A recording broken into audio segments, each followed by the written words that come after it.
Face of interwebkaiju here. Put up a poll asking what I should review next, and the winner was Godzilla vs. Biollante.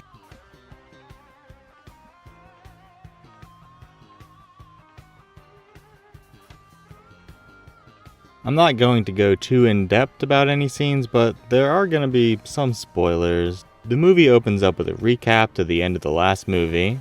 Some Godzilla cells are retrieved from rubble, and a chase ensues that is wonderfully set to some groovy, altered classic Godzilla music. And that sets forth one of my favorite Godzilla stories.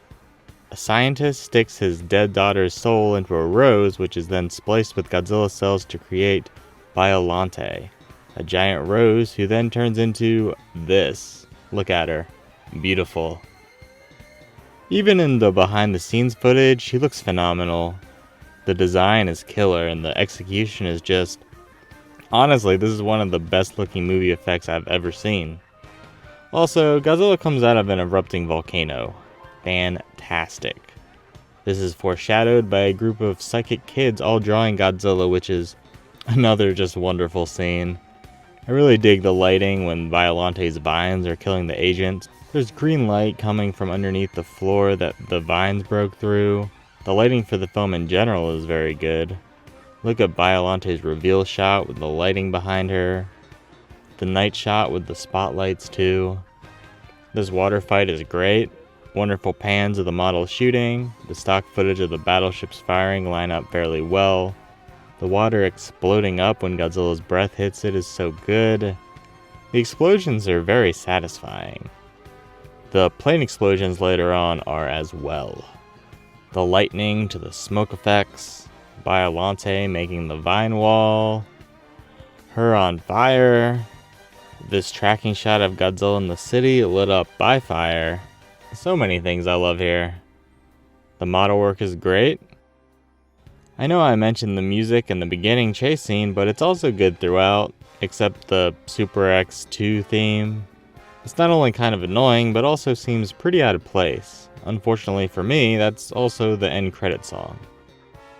Biollante, while a mass of airborne spores, is absent for a lot of the movie, and the focus is more on the military's plans to stop Godzilla.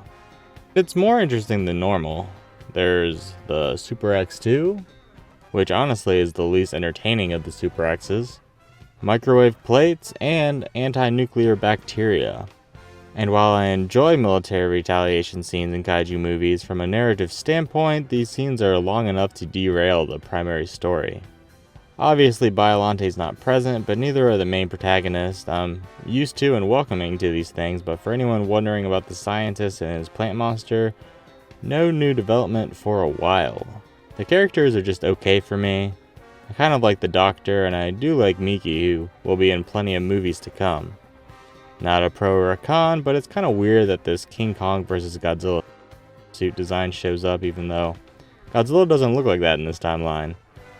I'm assuming people are expecting me to comment on the shaky cam, as I tend to do in my reviews. There's some briefly in a few scenes, but it didn't really bother me. Usually used as POV shots, and like I said before, briefly. I know it's basically the design that's used throughout the rest of the Heisei series, and I don't hate it, but often Godzilla looks kind of weird. He looks stiff, too slender, his mouth opens kind of too angular, hands seem a bit too large sometimes. This push is bad, and the sound effect at the end of the scuffle is way out of place.